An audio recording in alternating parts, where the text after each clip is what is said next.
Here in New York, we will not stand on the sidelines with the timid souls on the sidelines who don't care, will not invest their heart and soul into this battle. This is a war. We are at war.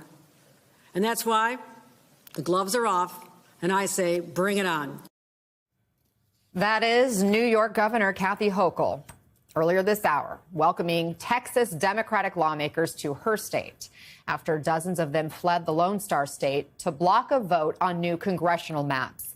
The redistricting plan backed by President Trump could help Republicans pick up 5 more House seats in Texas, turning one state's fight into a national debate on political power. And now those Texas Democrats are getting assistance from several blue state governors while facing the threat of losing their seats or even arrest back home. And joining us now, House Minority Leader, Congressman Hakeem Jeffries of New York. Leader Jeffries, thanks for being with us. Texas Governor Greg Abbott's now threatening felony charges. He's threatening to replace these state Democrats. What's your reaction to these threats? Well, the Texas governor is a cowardly, fake bully. He was ordered by Donald Trump to convene a special session of the legislature in order to gerrymander the Texas congressional map and try to rig the midterm elections. This is taking place at a moment in time where just a few weeks ago, more than 100 people, including dozens of children, drowned to death in the Texas Hill Country as a result of that historic flooding and inaction or lack of preparation by Governor Abbott and Republicans in Texas. This is a cowardly move by Republicans in Texas, and I'm so appreciative of the courage, the character, and the conviction being shown by Texas Democrats from the legislature. New York Governor Hochul, we just played there, calling this redistricting fight a war, saying this is a war. We are at war. Is that how you see it? Democrats are going to respond from coast to coast and at all points in between to this effort to steal the midterm elections. Republicans are on the run right now. Donald Trump is deeply unpopular. Their one big ugly bill, which is now law, is deeply unpopular. It rips away health care from millions of Americans, steals food from the mouths of children. All of this is being done in terms of hurting everyday Americans so they can reward their billionaire donors. And they don't want to face the voters in a free and fair election. Perhaps Donald Trump and Mike Johnson and Republicans in Washington and in Texas thought that Democrats would not respond. We're going to respond forcefully, aggressively, and relentlessly. What do you mean this is an effort to steal the midterm elections? The Republicans in Texas already drew a gerrymandered map that is being challenged in court as we speak. But that's not good enough for them.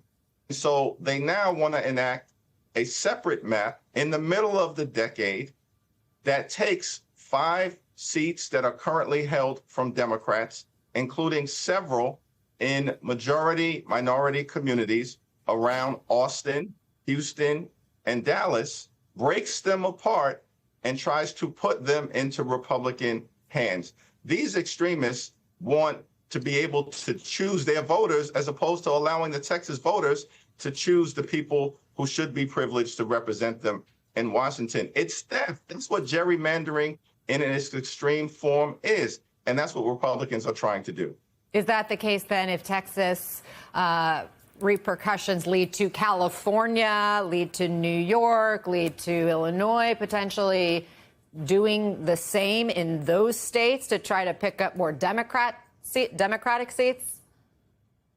Great question. We're going to respond and respond forcefully. However, we also will operate within the constraints of the Voting Rights Act, which is not what Texas Democrats are doing. We need fair maps and one national standard. And that's why responses in Democratic states will be required. However, what was happening in Texas before and what is going on in Texas right now in terms of this second attempt to gerrymander the map, we believe violates the Voting Rights Act. You will not see that happen in Democratic states, but you will see governors and state legislatures and, of course, members of the House Democratic Caucus respond in kind. There is no unilateral disarmament.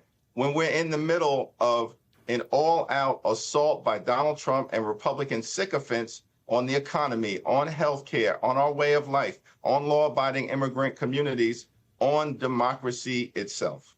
You've called the Texas Republicans behind these redistricting efforts cowards, but this effort can be traced right up to the White House. The president has made no secret he wants this. Republicans want to cement control of your chamber for a long time. They control all levers of government right now. Realistically, how can you stop them?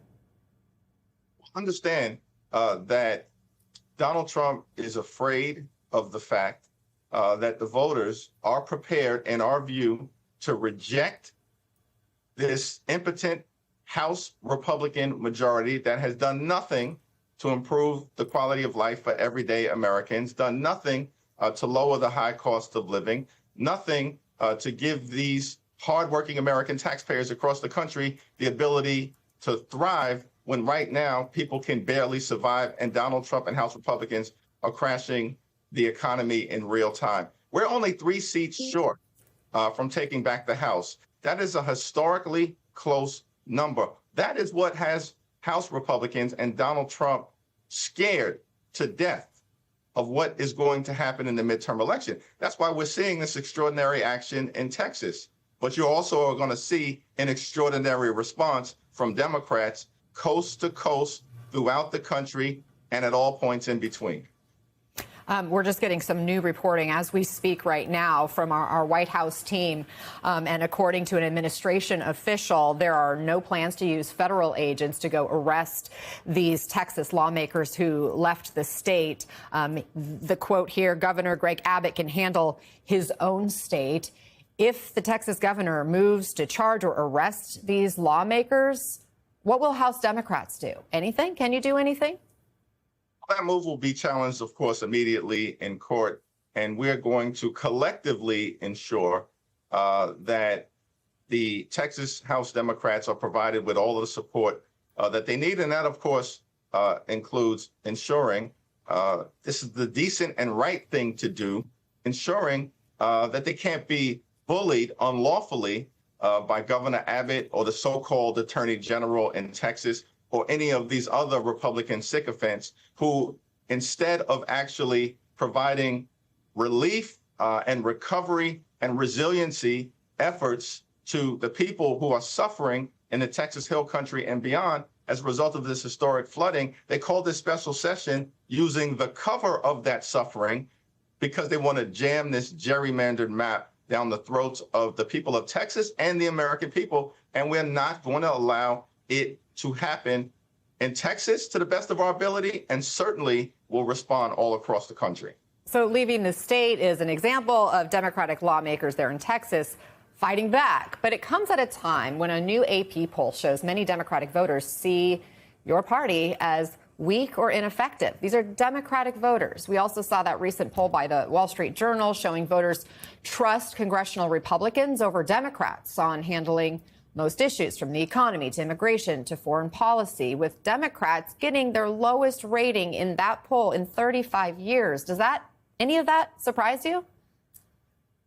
In that same Wall Street Journal poll, when they were asked, who would you prefer in control of the House of Representatives in November of 2026, the so-called generic ballot question, Democrats won in that very same Wall Street Journal poll. So certainly it's the case that we're in a more is more environment, and we have to continue to do more rallies, more press conferences, more protests, more sit-ins, more speeches on the House floor, more speeches on the Senate floor, more extraordinary actions, more site visits, more town hall meetings in Democratic districts, more town hall meetings in Republican districts. We're in a more is more environment. We have to continue to build upon that and earn the trust of the American people, including Democrats, who are understandably disappointed at the results of the November 2024 election and the situation that the country finds itself in. But our view is, do not be discouraged, do not be disheartened, do not be dismayed. We're going to continue to show up and stand up and speak up. We're going to end this national nightmare in America, and we're going to continue our country's march toward a more perfect union. House Minority Leader Hakeem Jeffries, thank you for being with us. Thank you.